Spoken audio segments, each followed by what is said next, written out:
Visualmente el dólar está en todas partes. De hecho, es el epítome de lo que ahora se llama una marca global. Un billete de $20 se reconoce inmediatamente en cualquier parte del mundo. Psicológicamente representa mucho más que una moneda. Se ha convertido en el símbolo universal del enriquecimiento. Piensen en todos los libros y películas con la palabra dólar en su título. Económicamente, el dólar está en el corazón de todo. Para algunos representa la eficacia económica de Estados Unidos, para otros simboliza el imperialismo americano. La fortaleza de la moneda de un país depende de la fortaleza de su economía. Cuando el dólar estornuda, el mundo se resfría. A continuación conoceremos la historia del dólar, una de las sagas económicas más extraordinarias del mundo moderno, narrada por las personas que mejor lo conocen, que han formado parte de su evolución o lo estudian como meros observadores. Esta es la historia de cómo el dólar llegó a convertirse, en menos de 2 siglos, en la moneda de todo el planeta. Pero ¿seguirá el dólar su avance triunfal o el mundo cambiará y con él el destino del dólar americano?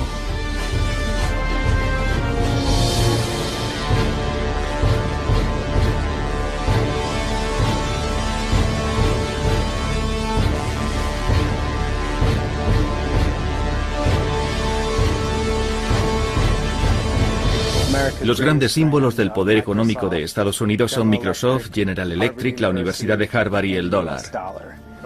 En cualquier conversación que escuches, en un restaurante, por ejemplo, la palabra dólar aparece en casi todas las frases. Está muy presente. Más que una moneda, es una obsesión. Siempre que se protesta contra Estados Unidos, aparece alguien rompiendo el escaparate de un McDonald's o quemando una bandera estadounidense, pero jamás verá a alguien quemando un dólar. Conozco a gente que se pasea por París con unos vaqueros que tienen como logotipo un billete de $1, pero nadie va por ahí con unos vaqueros adornados con €1. Para comprender la historia del dólar estadounidense, lo mejor es hablar con los historiadores, o en este caso con los numismáticos. Aquí es donde están todos, en la mayor feria de la moneda de Estados Unidos, en Memphis, Tennessee. Son verdaderas obras de arte, como cuadros de Picasso o Monet. Estos son preciosos. ¿Cuánto pides por ellos? $8 cada uno. Cuando se crea un país también debe crearse su moneda. En el caso de Estados Unidos eso además significó idear un sistema diferente a todos, en el que el dinero en papel tendría una mayor importancia. Uno puede ver la transformación del país a través de los diseños de su moneda. Afortunadamente conservamos muchos billetes antiguos. La gente los guarda por si aumentan de valor. 95, 18.000, ¿no? 17.000, un postor, 18.000, 19.000, 22.000, 30.000. Yo calculo que en esta subasta habrá ventas por valor de 7 o 6 millones y medio de dólares.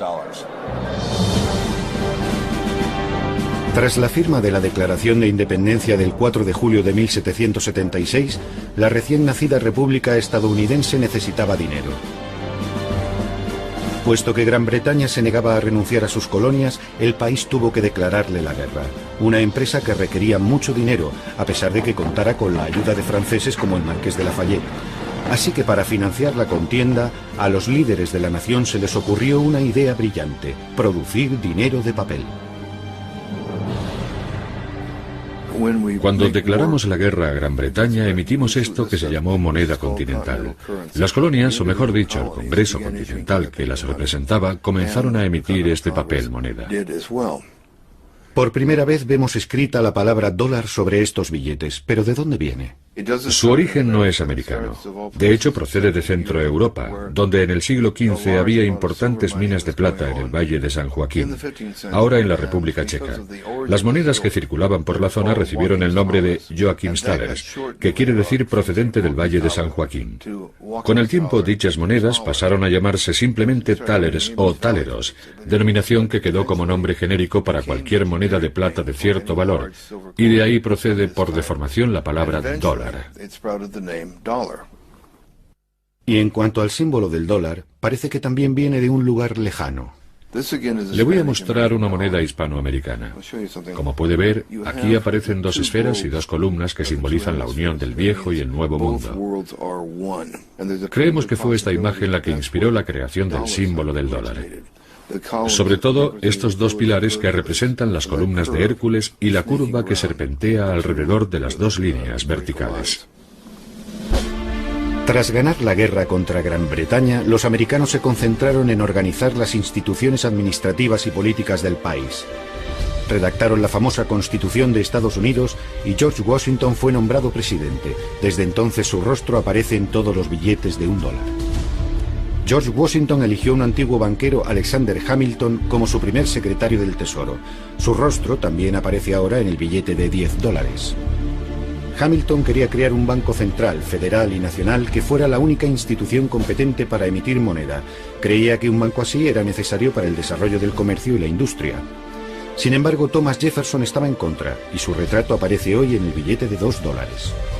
Según Jefferson, no era necesario crear ningún banco central, porque él creía en un país descentralizado y agrícola. ¿Por qué no hablamos con los propios protagonistas? Caballeros, gracias por acompañarnos. ¿Me oyen bien? Ahora sí, perfectamente. Señor Jefferson. Buenos días, encantado. Señor secretario, ¿es necesaria la creación de un banco central? Tenemos una deuda de $80 millones, una suma extraordinaria. Necesitamos crear un banco nacional para mantener y estabilizar nuestra moneda. Eso además nos permitiría emitir más dinero en caso de necesidad, sin olvidarnos de que nos dará credibilidad ante el resto del mundo.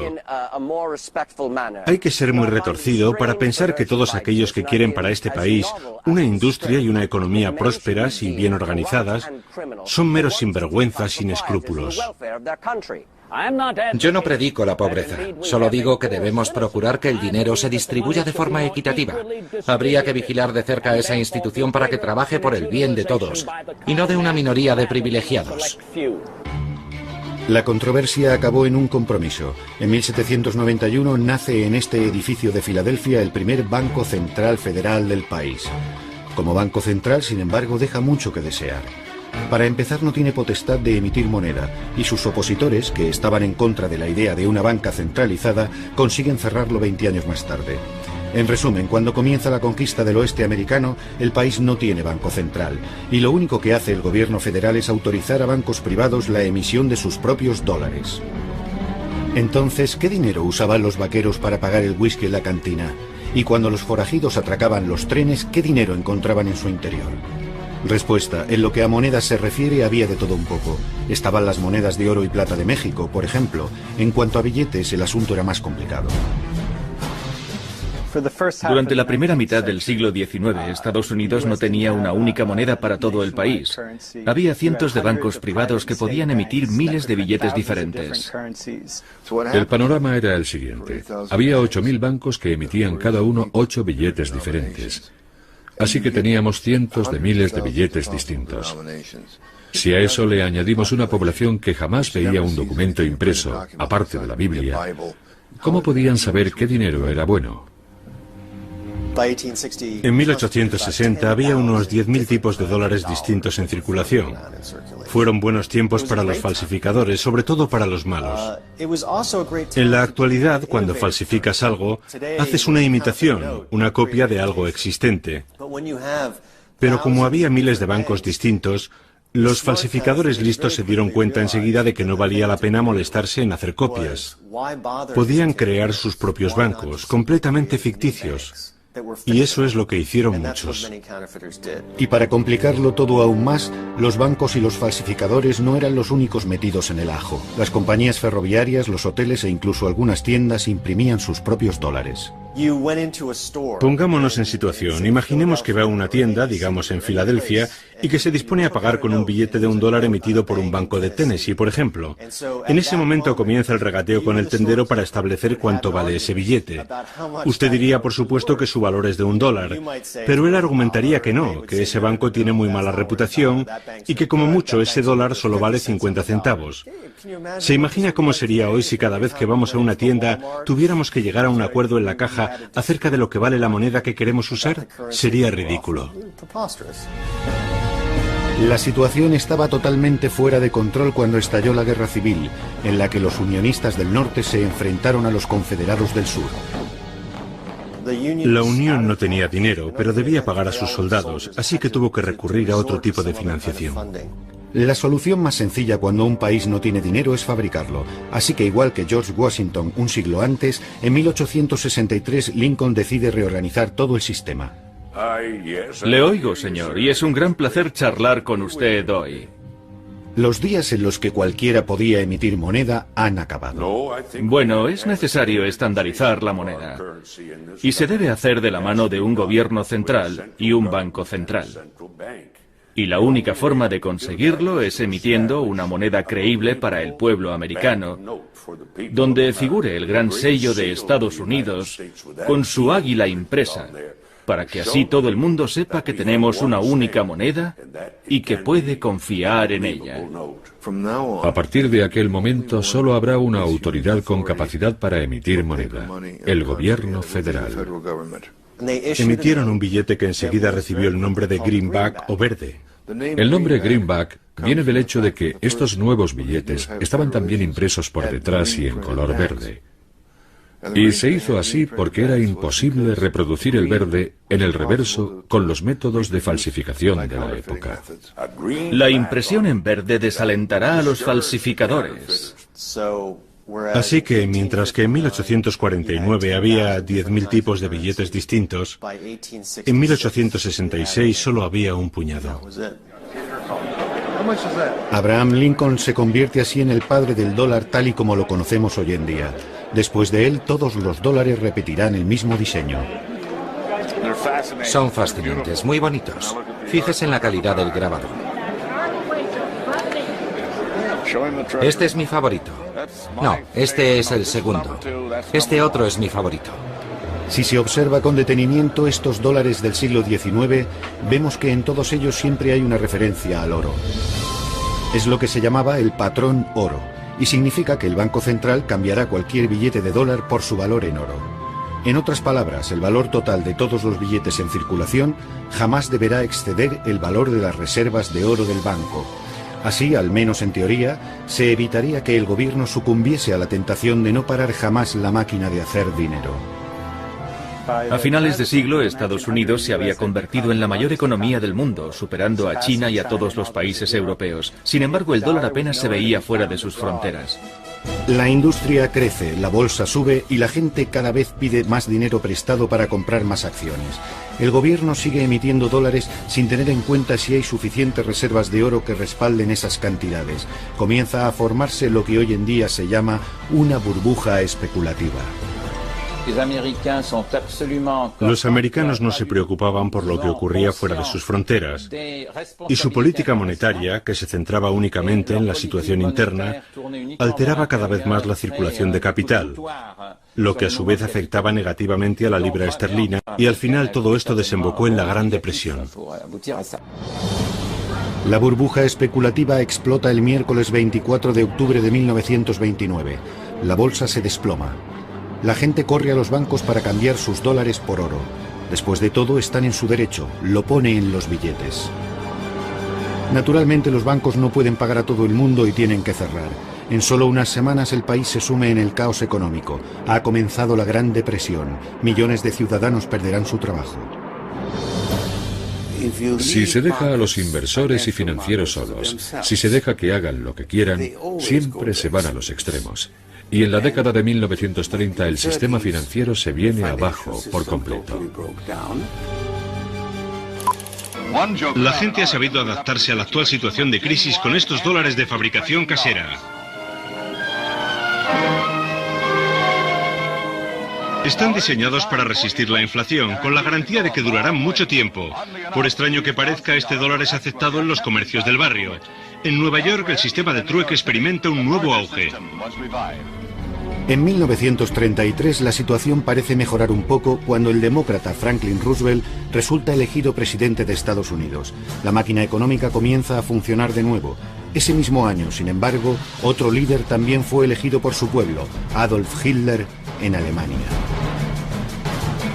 Cuando la guerra termina, los vencedores deben reconstruir el mundo. En 1945 crean las Naciones Unidas y para ocuparse de los asuntos económicos se reúnen en Bretton Woods. En 1944, un limitado número de personas se reunió en una pequeña ciudad de la costa este de Estados Unidos con la idea de que las prácticas económicas, las guerras de las monedas, contribuyeron en gran medida al estallido de la Segunda Guerra Mundial. Así que para evitar que algo así se repitiera, se estableció una especie de Naciones Unidas financieras. Se decidió, como una de las consecuencias de la guerra, que a partir de ese momento, la moneda de referencia en el sistema financiero global sería el dólar. Las monedas más potentes habían desaparecido debido a la guerra y todo el mundo debía dinero a Estados Unidos porque era el país que estaba financiando la reconstrucción de Europa. La libra esterlina estaba muerta, o casi. El franco francés igual. 44 países firmaron aquel acuerdo, prácticamente todos los países de más peso en el mundo libre. La Unión Soviética participó como invitado, pero al final decidió no firmar. Aquello fue un hecho sin precedentes. Bretton Woods establece lo que se denomina un sistema de cambios fijos. El valor del dólar se fija en 35 dólares por onza de oro. El gobierno de Estados Unidos se compromete a cambiar una onza de oro a cualquier banco central que le presente 35 dólares. El cambio de otras monedas también se fija de forma más o menos permanente con relación al dólar. Al convertirse en moneda de cambio internacional, el dólar adquiere el estatus de moneda de monedas. Y ser el país que emite la moneda que usan otros países es un gran privilegio, porque permite a Estados Unidos tener un gran déficit en su balanza de pagos. ¿Cómo financia ese déficit? Como todos los países, con su propia moneda. Pero cuando ese dinero se acaba, los demás países tienen que financiarlo con dólares, con oro, con lo que tengan. Y cuando eso también se acaba, entonces se ven forzados a poner límites a ese déficit. Todos los países cuentan con esta especie de mecanismo que limita el déficit cuando ya no pueden responder de él, excepto Estados Unidos, porque financia todo su déficit con su propio dinero. Se podría decir, utilizando una imagen quizá engañosa, que ya que Estados Unidos maneja la máquina del dinero, para ellos es fácil financiar su propio déficit. En los años 50, Estados Unidos inunda el mundo con sus dólares. Al principio como parte de su programa para la reconstrucción de Europa, el famoso Plan Marshall. Los países de Europa Occidental por fin estamparon sus firmas en un importante documento. El Plan Marshall ya tiene luz verde. El Acuerdo de París establece que Estados Unidos volverá a enviar americanos al extranjero, pero esta vez serán suministros para la paz en forma de comida, maquinaria, personal y dólares. Se ha hablado de cifras que rondan los 17 millones de dólares. Después, en la década de los 60, Estados Unidos comienza a comprar el mundo. Hacen grandes inversiones en el extranjero mientras al mismo tiempo financian la guerra de Vietnam. Todo se paga en dólares, por supuesto. Invertíamos en el extranjero más de lo que el resto del mundo invertía en Estados Unidos, así que en el cómputo general teníamos un déficit de varios miles de millones de dólares. Una cantidad minúscula comparada con el déficit actual. Aquello puso nerviosas a muchas personas. El presidente francés de Gaulle fue uno de los primeros en criticar este hecho. Como dijo en los años 60, que Estados Unidos emitiera la principal moneda era un privilegio excesivo. Eso lleva a los americanos a endeudarse y a hacerlo gratuitamente con respecto al extranjero. Porque aquellos que les deben dinero les pagan en dólares y no con oro, metal que sí tiene un valor real. El oro se puede transferir a otros sin riesgos y sin sacrificios. En el invierno de 1964, Francia optó por un enfoque más agresivo que prolongó hasta después de 1965 y que se tradujo en un intento de cambiar sus dólares por oro. Bien, Francia dejó claro cuáles eran sus intenciones, pero los alemanes, que estaban haciendo lo mismo, no dijeron nada. Así que las reservas de oro estadounidenses comenzaron a bajar. Habíamos emitido tantos dólares que solo podíamos responder del 20% de toda la moneda que guardaban los bancos centrales. El miedo era que la pérdida de confianza en la economía americana provocase el pánico bancario y que todos los países corrieran a cambiar sus dólares por oro al mismo tiempo. Estados Unidos no podría responder a la demanda de oro y eso daría lugar a otro gran desastre económico. El general de Gaulle decidió retirar las reservas de oro francesas de la Reserva Federal. Se trataba únicamente de un asunto técnico, pero produjo un gran revuelo político.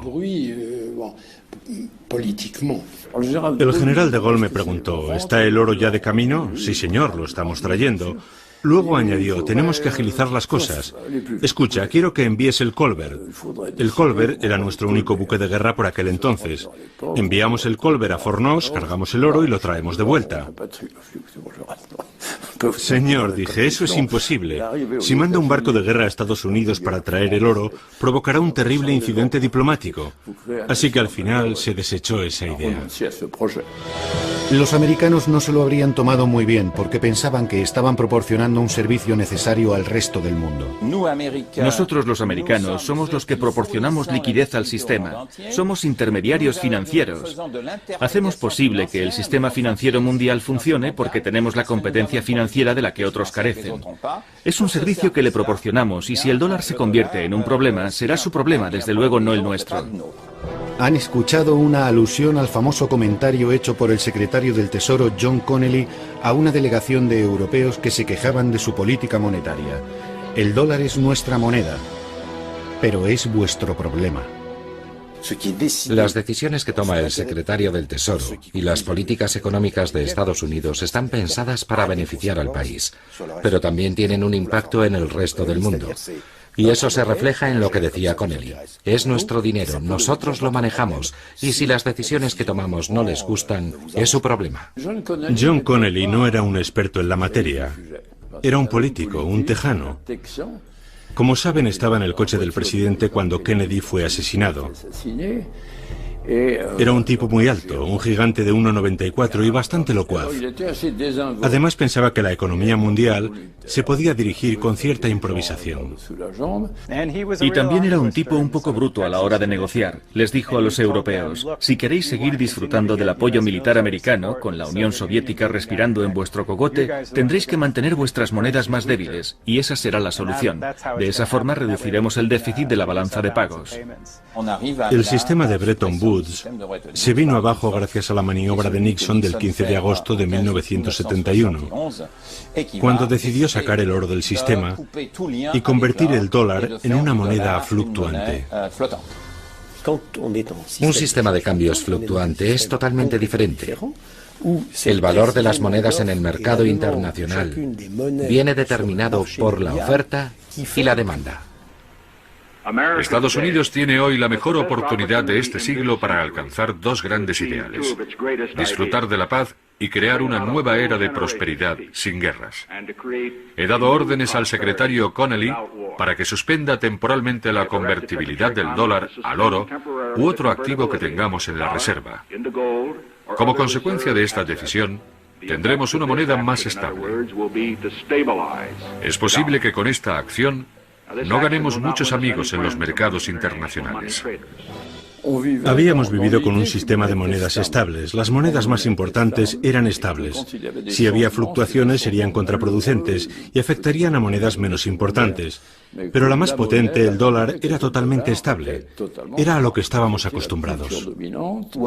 Todo el mundo se sorprendió mucho, incluso aquellos que estábamos más cerca del poder, como yo. Solo unos pocos conocían los planes del gobierno. Kissinger, por ejemplo, no participó porque estaba ocupado negociando sobre Vietnam. Todo se llevó con mucha discreción y la medida cogió a los mercados por sorpresa. Los europeos y los japoneses quedaron muy sorprendidos. ¿Cómo? ¿Que quieren alterar el cambio de la moneda? Bueno, ¿de qué estamos hablando? ¿De un 2%? ¿Qué va? Dije, nada de un 2%. Estamos hablando de un 10 o un 15%. Y así acaba todo. El mundo de cambios fijos se convierte en algo del pasado.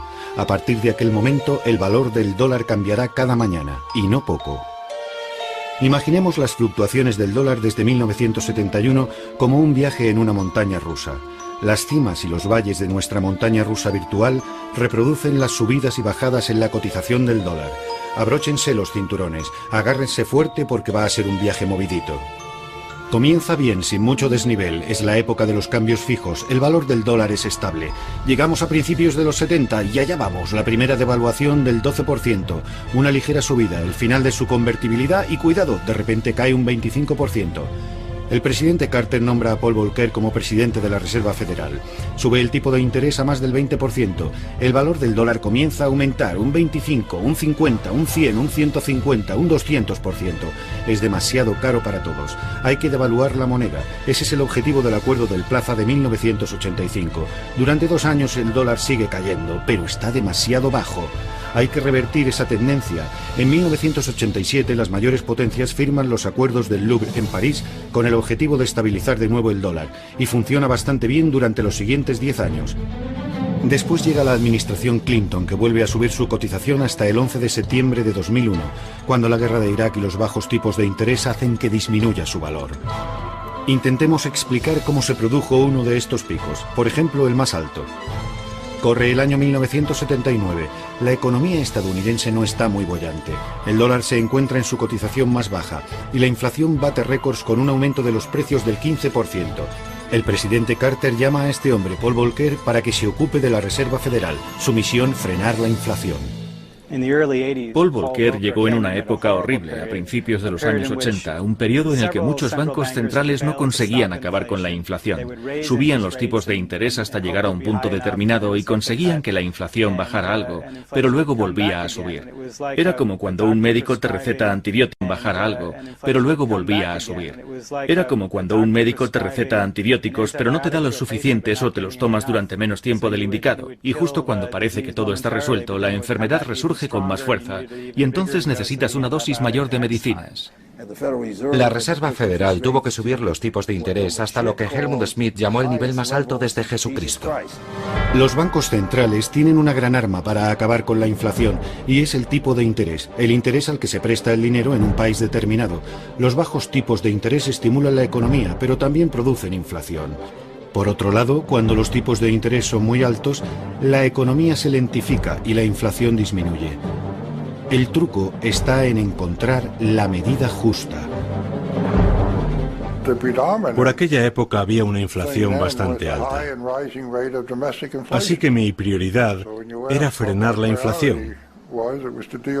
Pero para conseguirlo, también había que hacer algo con respecto a la debilidad del dólar. De modo que desde 1981 hasta 1985, el dólar sube de forma constante mientras la inflación baja y la economía se lentifica cada vez más.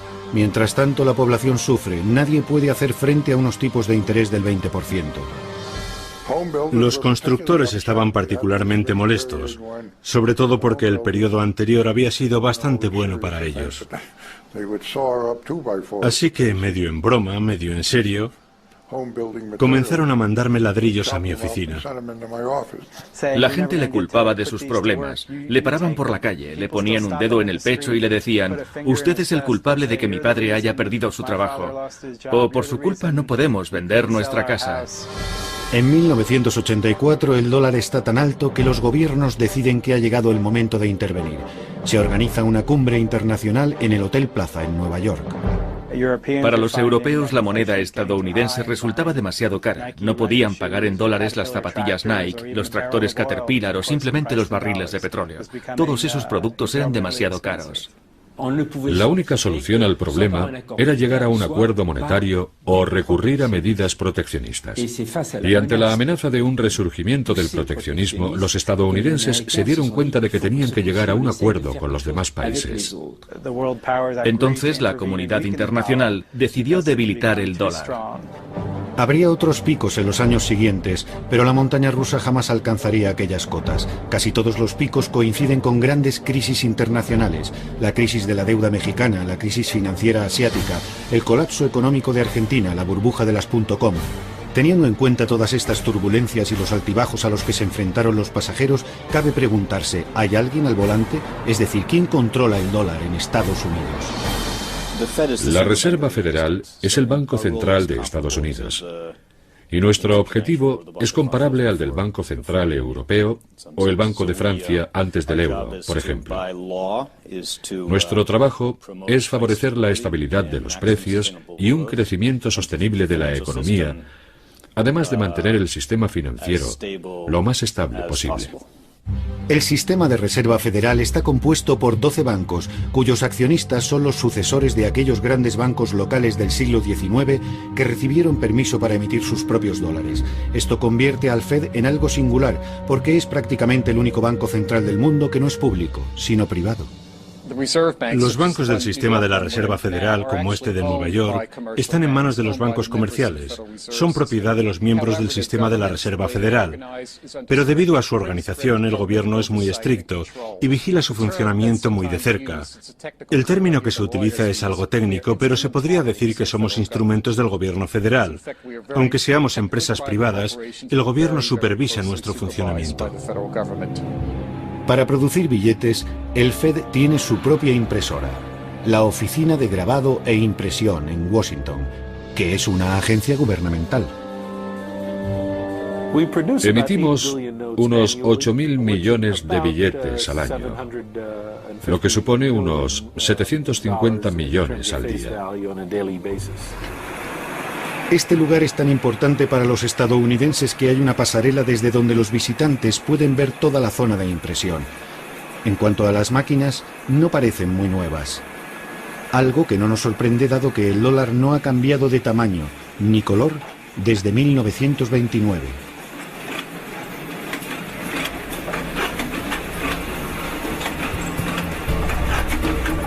La oficina de grabado e impresión produce 22 toneladas de billetes nuevos y crujientes todos los días que se distribuyen por todo el país. En Estados Unidos se usan mucho los billetes y el dinero en general. De hecho, 1 de cada 10 dólares es un billete real y palpable. Los otros 9 son solo números que bailan en los ordenadores de los bancos. Puede que 1 de cada 10 no parezca mucho, pero es el doble de la cantidad en circulación de libras esterlinas, yenes japoneses o euros, cuyos billetes nunca han supuesto más del 5% del total del dinero del país. Es más, al contrario de lo que cabría pensar, el número de billetes en circulación no se reduce, sino que aumenta, a pesar de la llegada de las tarjetas de crédito.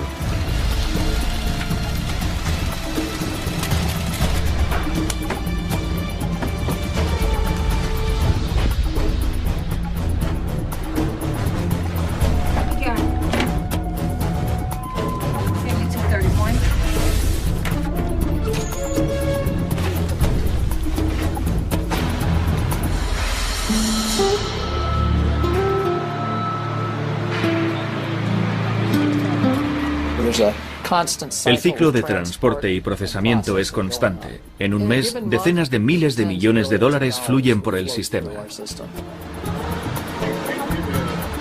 Hay dos razones que explican este uso particularmente intenso que los estadounidenses hacen de su papel moneda. La primera es exclusivamente interna. Aproximadamente el 15% de las familias americanas no tienen ninguna cuenta bancaria. Así que para muchas de esas personas, los billetes son la única forma de pago. Por eso, entre otras razones, el papel moneda es todavía muy importante, un bien que todo el mundo necesita. La segunda razón para la enorme cantidad de papel moneda en circulación se deriva del estatus del dólar como moneda internacional.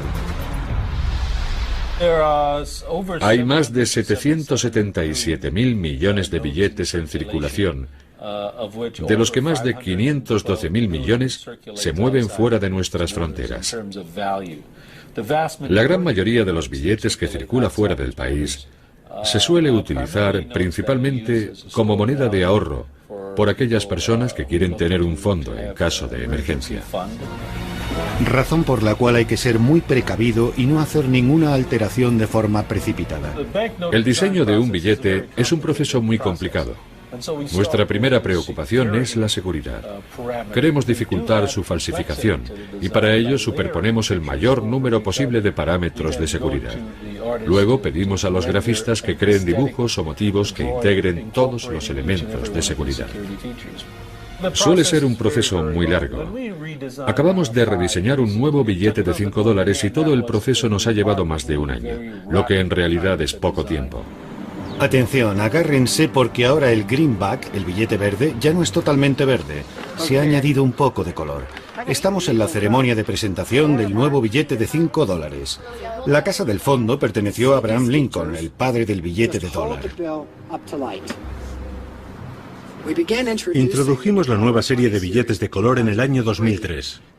El nuevo billete de $5 combina nuevos parámetros de seguridad. Como saben todos, no es necesario cambiar los billetes antiguos de 5 por los nuevos, porque la Reserva Federal no ha anulado los viejos billetes y no piensa hacerlo. En solo unos minutos, será un honor para mí gastar mi primer billete de $5 para ponerlo oficialmente en circulación.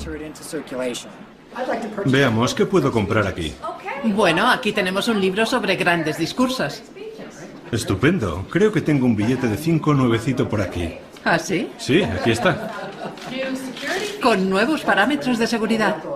No seamos duros con ellos. Solo son funcionarios del gobierno, no actores profesionales. El hombre en primer plano es un representante de la Reserva Federal. El que está justo detrás de él es del Servicio Secreto, un cuerpo de policía altamente especializado que tiene dos misiones principales: proteger al presidente de Estados Unidos y al dólar. En otras palabras, su función es defenderlo de los falsificadores. La mujer de la izquierda trabaja para el Departamento del Tesoro. Es la cajera de Estados Unidos y su firma es la que figura en los billetes de $5. Y a continuación, para los niños y sobre todo para los que nos ven desde casa, les ofrecemos una rápida lección sobre detección de falsificaciones. ¿Quién conforma la primera línea de defensa contra los falsificadores? Tú. No, vosotros. ¿Qué es lo primero que hay que hacer para saber si un billete es falso? Mirarlo a contraluz. Mirarlo a contraluz. En el billete nuevo hay dos filigranas. Un gran 5 y una columna de 5 pequeñitos. Eso es lo que tenéis que buscar. Las falsificaciones introducidas con éxito en el sistema ascienden a unos $61 millones. Y aunque parece mucho, en realidad solo es el 1% de todo el dinero en circulación. ¿De qué clase están hechos? Esa es una gran pregunta. Usamos una fórmula secreta, pero se podría decir que más que papel es un tejido, y aún así su duración es limitada. La vida media de un billete está entre 2 y 5 años. Como todas las grandes estrellas internacionales, el dólar tiene su único y distintivo estilo, un estilo propio. Pero ¿por qué resulta tan llamativo, tan efectivo visualmente? ¿Cuál es su secreto?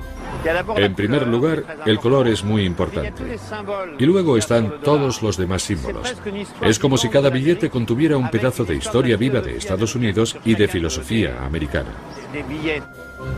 Así es, los dólares americanos estimulan nuestra imaginación porque están cubiertos de símbolos misteriosos, supuestamente masónicos, que datan de los comienzos de la Revolución Americana.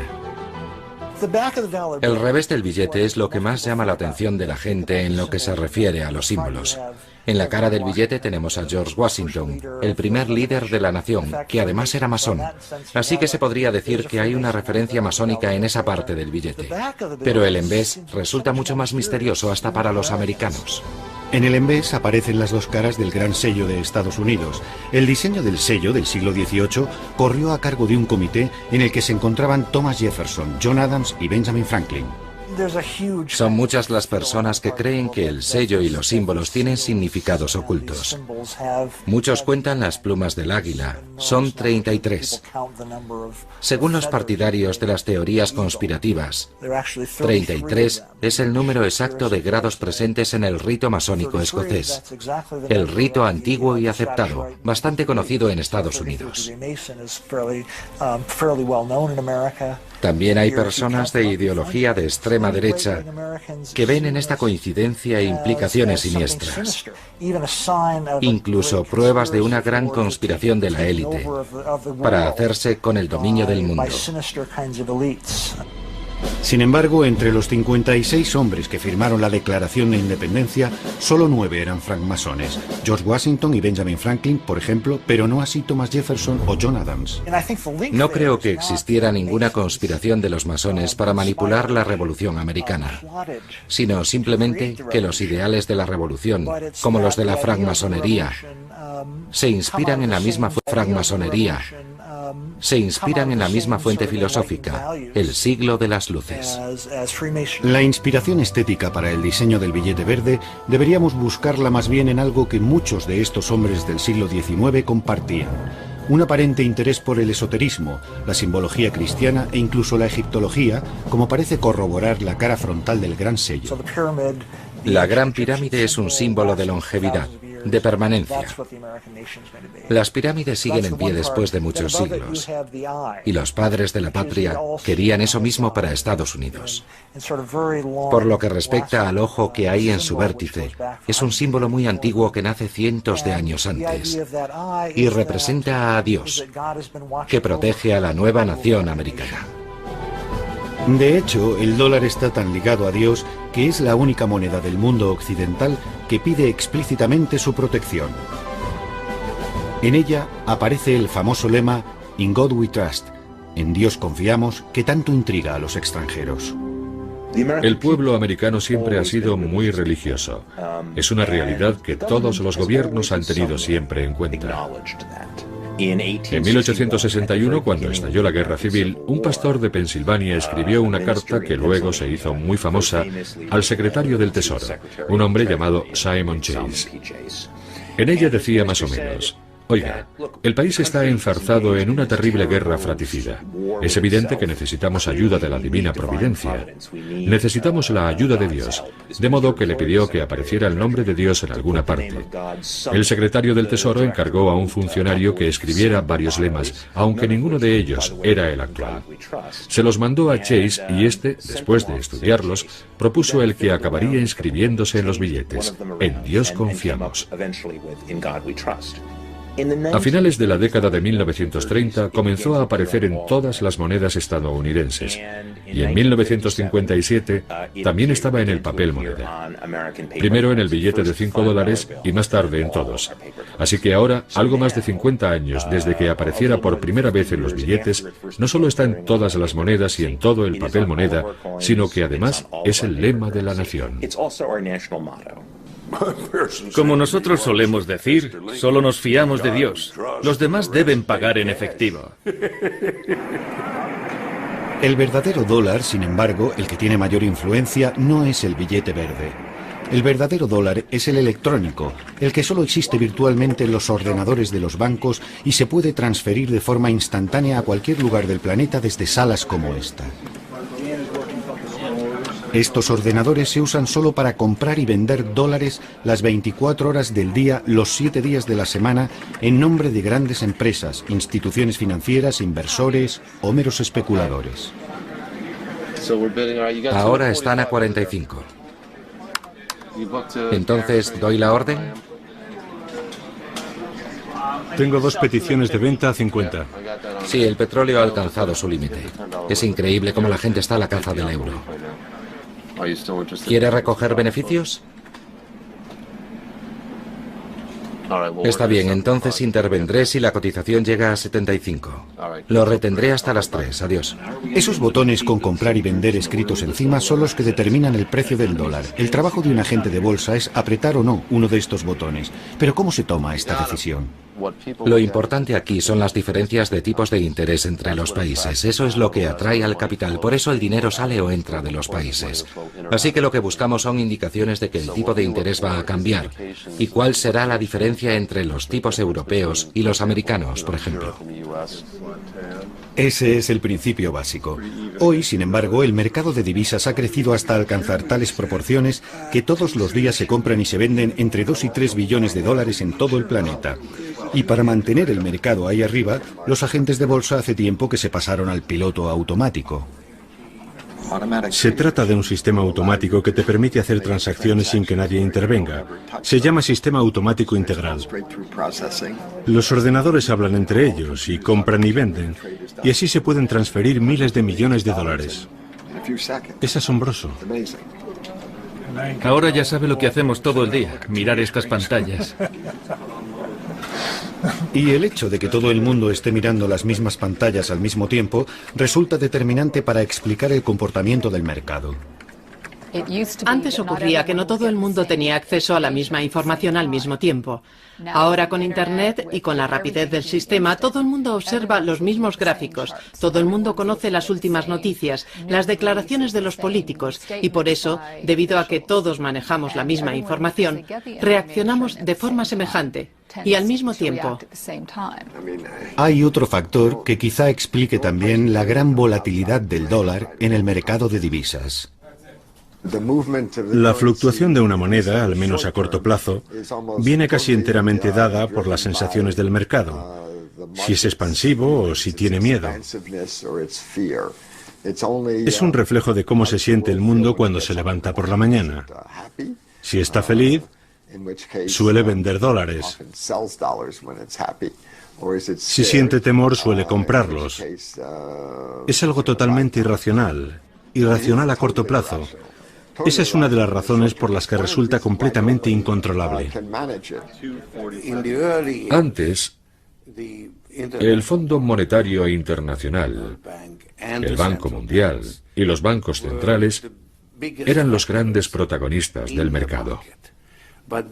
Pero entonces el mercado creció y su influencia disminuyó. Así, si hace unos años el gobierno podía intervenir en los mercados de divisas, comprar o vender moneda y determinar así su valor, ahora con el crecimiento del mercado, eso ya no es posible.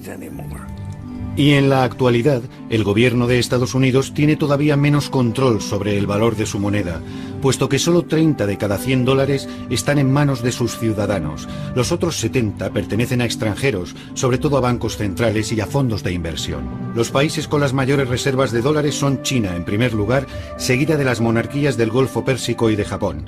Europa va mucho más rezagada, junto con Rusia, la India, etc. Esto es Bahrein, un país situado en el Golfo Pérsico. Se calcula que en sus cámaras acorazadas los países petroleros de esta región guardan el 25% de todos los dólares del planeta. Hoy el jeque Mohammed Al-Khalifa inaugura un simposio sobre un tema muy especial, el dólar o el euro. ¿Cuál es la mejor elección para la zona? Los ponentes son representantes de importantes compañías financieras y de inversiones de Londres y Nueva York. Los oyentes, sus clientes potenciales, son miembros de gobiernos locales, jefes de empresa y varios individuos acaudalados.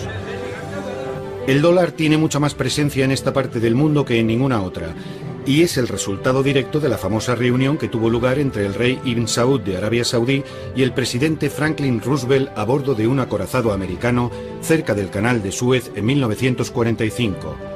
Ya fuera una negociación entre socios o puro imperialismo, el resultado fue un acuerdo según el cual Estados Unidos protegería la península arábiga a cambio de tener acceso al petróleo saudí. Desde entonces, el precio del petróleo se ha fijado en dólares y las monedas de los países del Golfo están ligadas al dólar con un cambio rigurosamente fijo.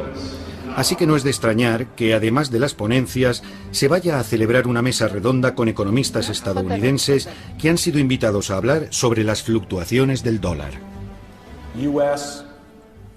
Desde la Segunda Guerra Mundial, Estados Unidos es la mayor economía del mundo y su moneda la moneda del mundo. Cuando analizamos la evolución que muestra el gráfico, observamos que el dólar sigue una trayectoria en suave, pero en constante declive. Es un mercado tan grande que nadie lo puede controlar. Es un mercado mundial, sobre todo ahora.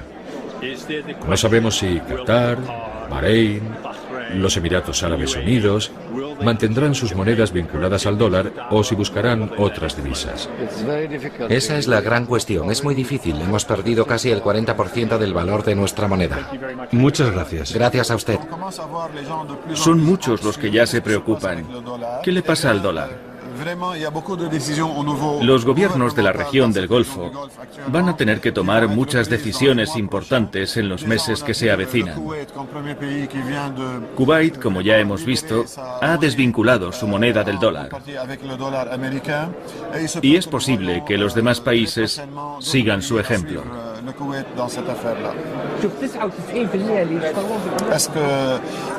Este es el fin del dólar estadounidense. Ha sido un buen padre y todos sabemos que es muy doloroso perder a un buen padre. Pero eso no significa que vayamos a olvidarnos del dólar. Es posible que al final sean las fuerzas del mercado las que nos digan si será el euro o el dólar la moneda predominante, o quizá alguna otra. Los europeos y el mundo han estado obsesionados con el dólar durante los últimos 100 años por una razón muy simple. No había competencia. Eso ahora ha cambiado con la creación del euro. ¿Acaso la política de los últimos 10 años del Banco Central Europeo con sede en Frankfurt ha cambiado el paisaje monetario del mundo? ¿Está el todopoderoso dólar, el rey dólar, a punto de ser destronado por el euro?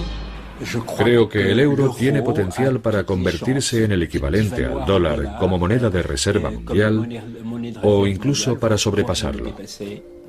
Para los europeos es un éxito fenomenal. Si el euro fuera más agresivo o intentara ser más agresivo, probablemente desbancaría al dólar en poco tiempo. El euro no se creó para oponerse al dólar. No se creó como oposición a ninguna moneda existente. La ambición de Estados Unidos, y lo que voy a decir es una simplificación, es imperialista. Quieren ser la superpotencia del mundo. Nosotros no ambicionamos eso, no queremos gobernar el mundo. Ya lo hicimos en parte en el siglo XIX, pero ese ya no es nuestro objetivo. Y puesto que el euro rivaliza con el dólar sin querer o sin ser capaz de reemplazarlo por completo, ¿qué implica eso para el futuro del planeta? Creo que nos encaminamos a una situación en la que habrá un gran bloque norteamericano, un gran bloque chino, un gran bloque indio y quizá un gran bloque europeo. Y creo que con el tiempo es posible que el sistema evolucione hasta un punto en el que la función del dólar sea menos excepcional. Creo que sucederá de manera totalmente natural y será bueno para la economía mundial. Y la palabra final la tiene Paul Volcker, que ha sacado su bola de cristal para la ocasión. Haré dos afirmaciones. Una es que el mundo estará mucho mejor cuando solo haya una moneda única. Y dos, que no creo que viva para verlo. Ni siquiera creo que lo vea usted.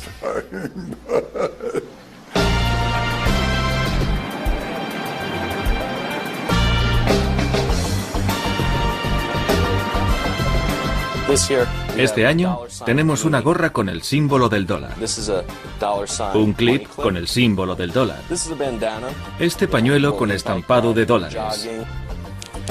En Estados Unidos estamos tan obsesionados con el dólar, estamos tan obsesionados con el dinero, que nos lo ponemos encima.